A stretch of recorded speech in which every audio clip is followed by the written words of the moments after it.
Hello, I'm Alexandra, and today we're going to be talking a little bit about colors from a number of different perspectives. So to start out with, we're going to look at the science behind what colors are and how we perceive them. So color is a subset of light. Light we talk about as it's a kind of radiation, and it behaves somewhat like a wave and somewhat like a particle. There was a lot of debate about this in the history of science because it propagates like a wave, but when it hits a surface, it imparts energy in like a single place, like it's a particle. And this picture on the left is actually a picture from 2015 of an experiment that captured both the wave-like and particle-like properties of light at the same time. But when we think about light as a wave, we can think about it having a wavelength. And what we call the visible spectrum of light is all of the light that we can perceive with our eyes. And that's everything with a wavelength from around 400 to 700 nanometers. And on the shorter side, we have ultraviolet light, which we can't see with our eyes. And on the longer side, we have infrared light. When we see white light, it's light with all of these different wavelengths in it. But then when we see something that only has wavelengths mostly around a specific area, we perceive that as a color.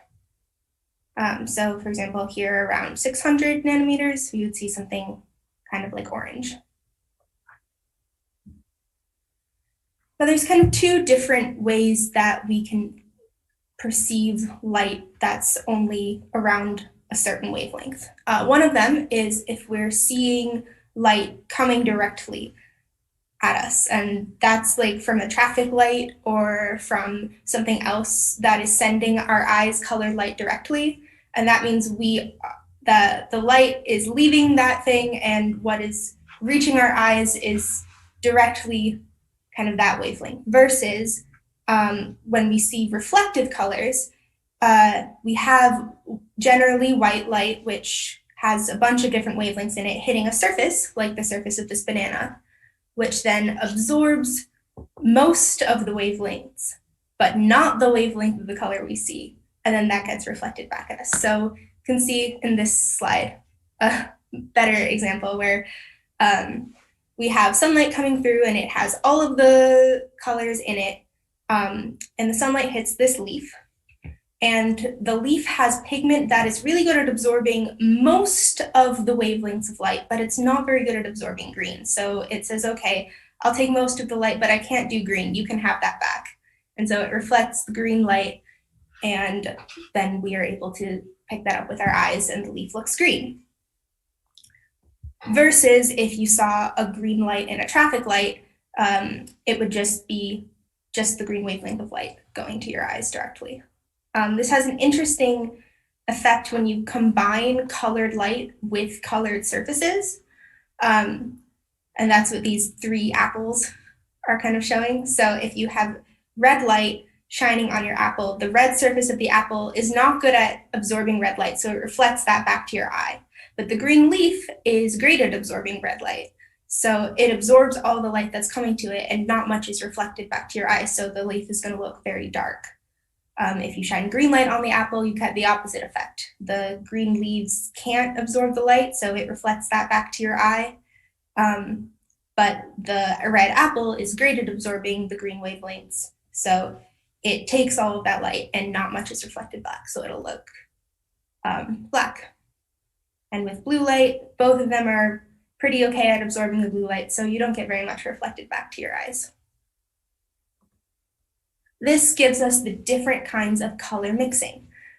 So when we think about additive color, this is what we think about when people say that white contains all of the different kinds of light. So if you shine a red light and a blue light and a green light here at this little golf ball, you see that the place where all of them converge, we perceive as white, because you're adding all of these different wavelengths together to make white light, which has all of the all of the wavelengths, as opposed to pigments. When you combine a blue pigment and a red pigment, you have blue, which is good at absorbing most things except for blue, and red, which is good at absorbing most things except for red. So when you put them together, you get something that's better at absorbing different colors. So you get something darker, and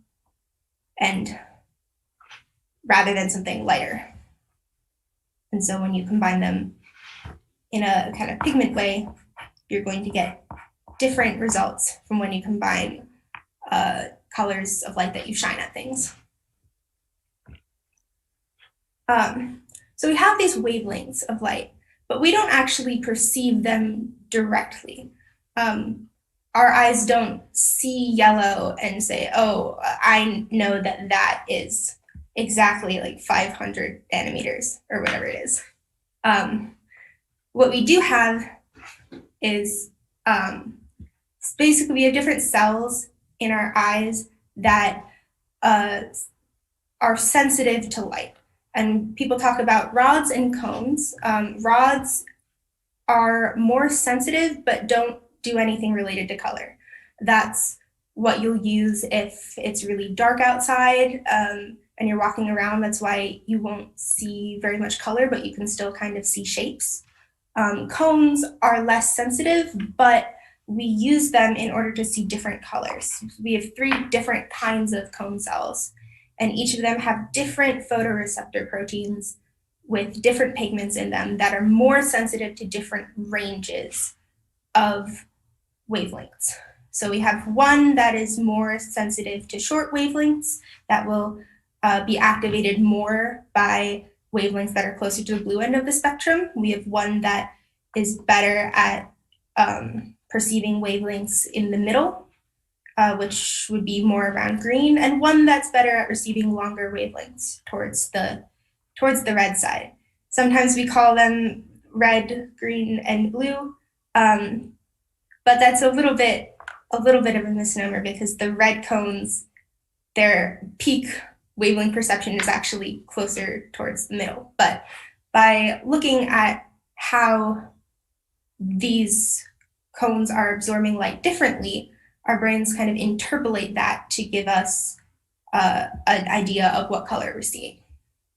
So if our short and medium cones are both like equally activated, then we know that it's probably light that's somewhere in the middle, kind of blue-green, versus if our long wavelength cones are being really activated and none of the other ones are, then we know that's probably red light. So this gives us the way that we perceive all of these different colors.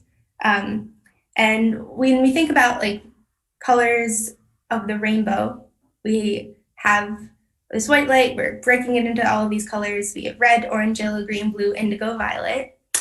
But if you're like me, when you were a child, you always wondered like, okay, we have violet, but where's the purple? Why don't we have purple in all of these colors of the rainbow? And the reason is that purple is not a color that corresponds to any given wavelength of light. It is a lie, kind of. When we see purple, it's not that we're seeing a specific wavelength. What we're seeing is a combination of red and blue light. So what happens is these cones, if normally what they're doing is interpolating, you might have your blue cone be very activated and your green cone be very activated, and then your brain says, okay, we have blue, we have green, probably it's something in the middle here, and we'll see a bluish green color. Or if our green cones are getting pretty activated and our red cones are getting pretty activated, then our brain say, okay, then that means we're probably seeing something around the middle here. We're seeing something yellow. But if our red cones are being activated and our blue cones are being activated, but our green cones are not being activated, then we can't just interpolate because we know it's not green. So what is it?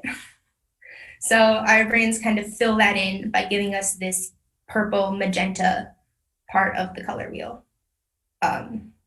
They kind of join these two ends and give us the simulated color that we call purple.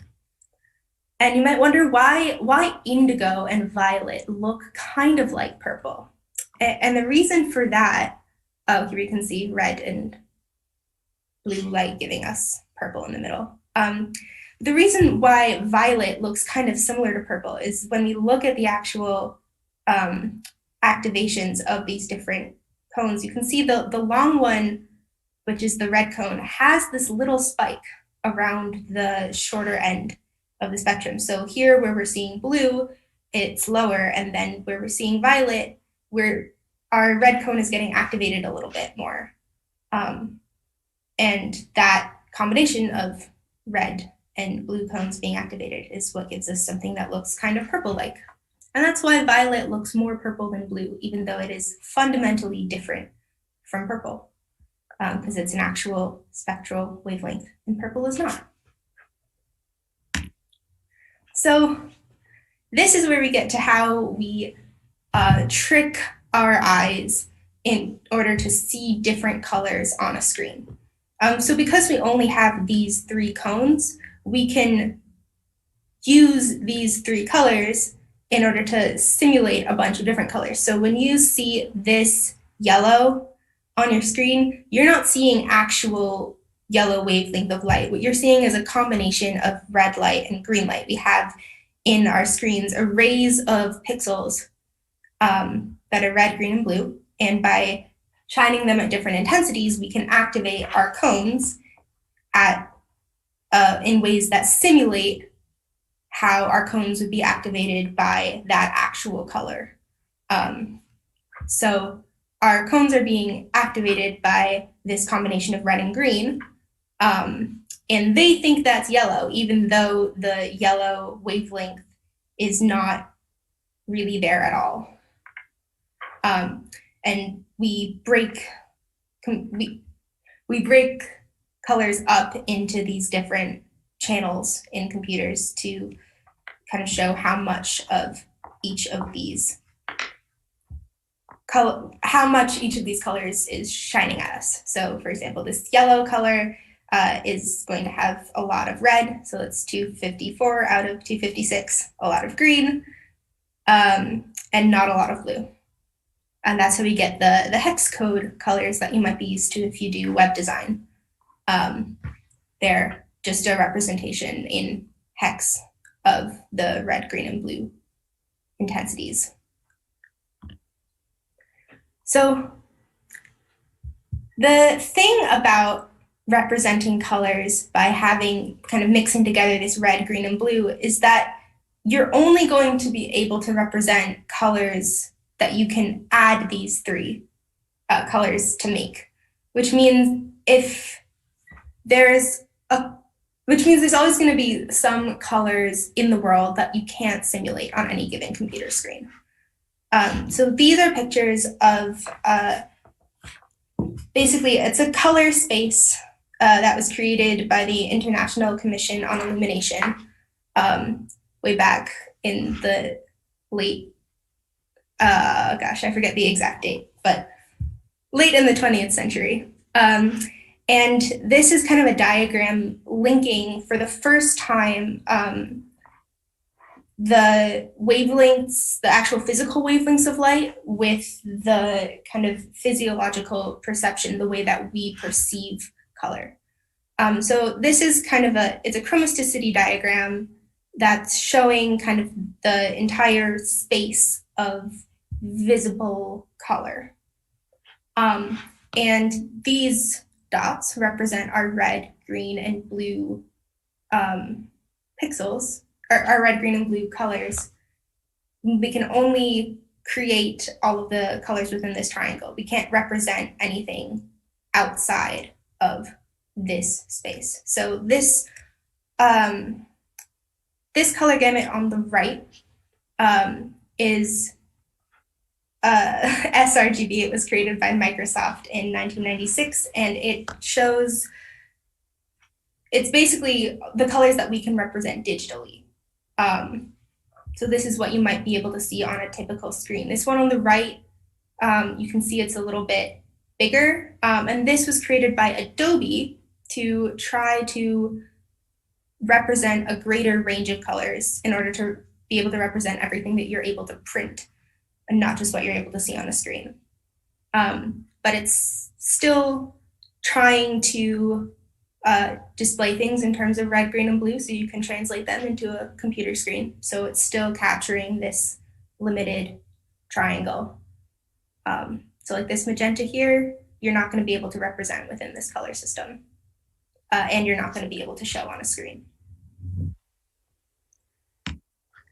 Now we jump into what ramifications this has for the world of theater lighting. Because theater is currently transitioning from having lights that are colored by putting these little gels in front of the lights to using LEDs in order to change color on the fly. So traditionally, when you have a light in theater, you start out with this incandescent white light with all of the wavelengths in it, and you put a filter over it that filters out most of the wavelengths except for, say, yellow here. So then it shines through and you get yellow wavelength of light shining onto your stage and your actors and bouncing back to the people in the audience. But the problem with this is you can only have that one color in there. Nobody can be like climbing up on ladders to change the filters in the middle of a performance. There are some lights with like a number of existing filters that you can cycle between, but you're never gonna get a ton of flexibility using this. So people have been transitioning to using LEDs, which will have a bunch of different bulbs that will shine out different colors of light. And then you can mix and match them the same way you would with a computer screen to get different colors. But the issue with this is, as we saw with those chromaticity diagrams before, there are some colors that you're not going to be able to represent very well. And in order to try to fix this, they keep adding new specific colors to their kind of array of bulbs in order to capture more of that color space. So, for example, amber is a really important color in theater because when you turn an incandescent light on really low, it has this nice warm ambery color. So you definitely want to be able to get that when you're lighting your show. So they added an amber bulb to lights. And so that's how we kind of go from our conventional red, green, and blue to this 7 color system that lets us capture as much as we can of the visible colors of light. An interesting ramification of this, though, is that you still have your colors still behave differently than they would with an incandescent light because of what we talked about way back at the beginning with light bouncing off of objects. If you have your shining light that has the yellow wavelength of light in it and it hits a banana, that surface is going to absorb and reflect that back to your eyes differently than it will absorb a combination of red and green light. Even if when we shine them on a white surface, they look the same to us, when they shine on different color and reflective surfaces, they're going to behave differently. And that's exactly what we're doing when we're lighting things on a stage. So you get some really interesting differences, even with equivalent colors between using filters and using LEDs.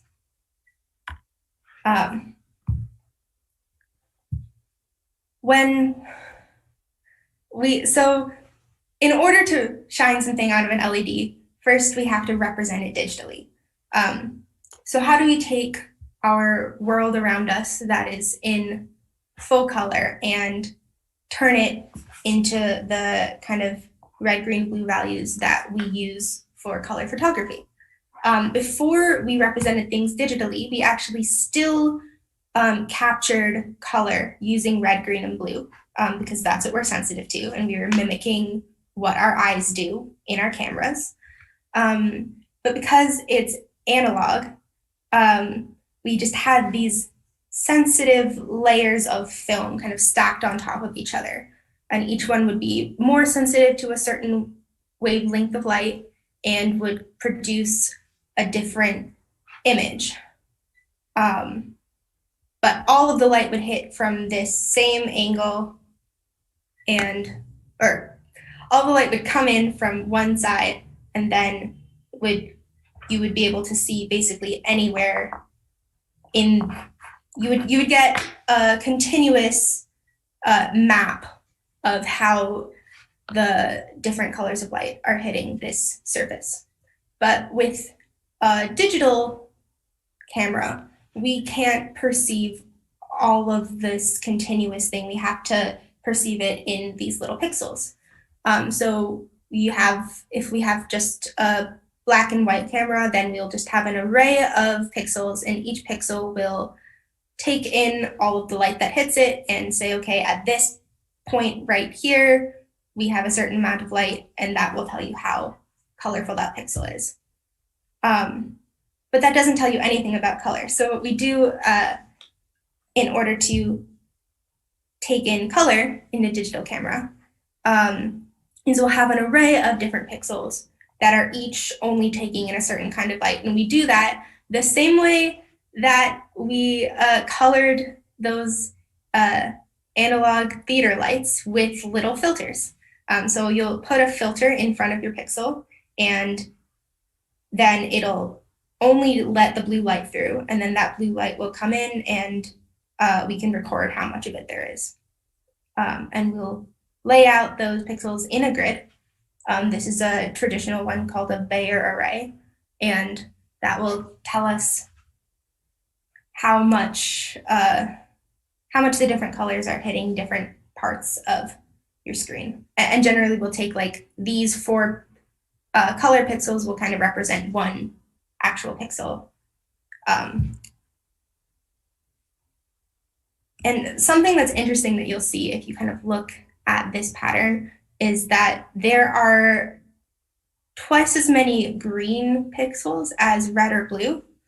And that's mimicking the way that we perceive light, because we are a lot more sensitive to green light than we are to red or blue. It looks brighter to us, so it makes sense that we would care more about capturing that. So once we have these red, green, and blue values, we can represent them a couple of different ways within a computer. This is the most common, or the one that we think about the most naturally. Because we have these red, green, and blue values, we can just represent all of our colors as a mixture of red, green, and blue. So if you want yellow, it's red plus green. If you want black, it's none of any of them. If you want white, it's all of the red, green, and blue. And you can think about red, green, blue color space as being this kind of cube with 3 different directions. We can also think about color as cyan, magenta, and yellow, and this is common when we are thinking about printing. Most printers will use a combination of cyan, magenta, yellow, and often also black in order to do the subtractive color mixing that we talked about earlier, because these are the opposite absorption colors of the emitted colors. So cyan is the color that absorbs most of the red light. Yellow is the color that absorbs most blue light. Magenta is the color that absorbs most green light. So when you use those 3, you can create subtractively most of the colors that you could create additively. And this one also looks like a cube, just in a different direction. But sometimes you want to think about things in a way that's a little bit more intuitive, and that's where we get into a hue saturation value. This kind of links the way that we perceive color into these different hues, which are kind of the different colors on a color wheel. And then we can think of it as being a particular hue with saturation, which is how brightly colored the color seems, and a value, which is how light or dark the color seems to be. And that can be useful for doing design or for a number of different things where we want to be able to like choose that we want our color to be purple and not have to know what particular combination of red, green, and blue makes that color purple. And that's it for my presentation. If anyone has questions, please put them in the Slack and I will answer them. Do I know if color blindness is related to the proportion of cones? So I believe color blindness is related to, it is related to the kinds of cones that we have. I don't know if it's that people only have like two kinds of cones, and so can only perceive, like are kind of missing a third color. I know that there have been some reports of people with or definitely some like animals with like a fourth cone, which gives them a kind of wider array of colors.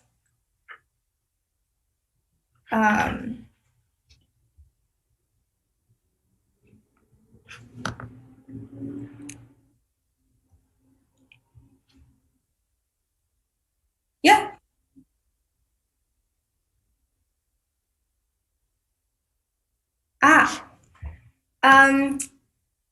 I in my own creative work, so I've done a number of things that involve color, both inside my creative work and in my actual technical work. So in my day job, I'm a software engineer for a video editing tool. And one of the things that I built for us is green screening.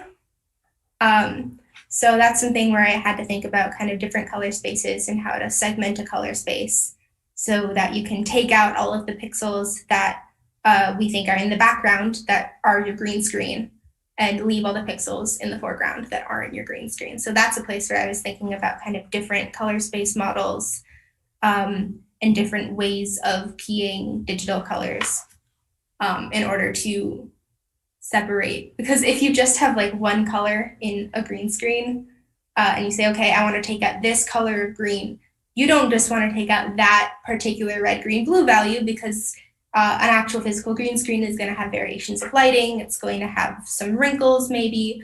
And so you want to have an idea of like what range of colors am I actually trying to remove. So that's a way kind of technically that I've been thinking about color lately. From a creative perspective, I have done some lighting design in my life. So thinking about color there is, yeah, I don't know, you can use it to convey emotions or shifts. Something that I didn't really talk about earlier that's fascinating when you're dealing with color in a theatrical setting is that we adjust to different colors over time. If we're sitting in a light that's like slightly blue, we're going to start color correcting everything around us and say, okay, well, if we're sitting in a blue light, then that means that when I see this white surface and it looks kind of blue, I know that it's not blue. I'm smarter than that. I know that I'm in a blue lighting, so that sheet of paper that I'm seeing is actually blue. So we'll adjust that and start to actually see things that are bluer as being white. And we'll see all of our colors as being adjusted. So then when you go back to white light, all of the things that looked blue will suddenly look orange because that color correction is operating in a different way. So when you're thinking about color over time, it's always going to be something relative. And I think that's fascinating.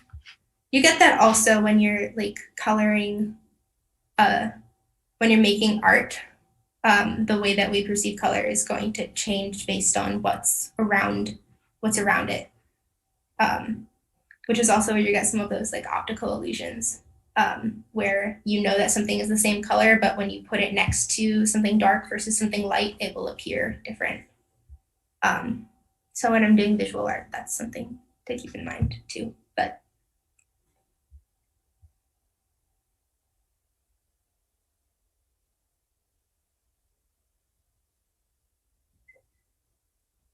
cool. In that case, I will say thanks for coming and thanks for listening to talk about colors. Hope you have a good rest of your evening.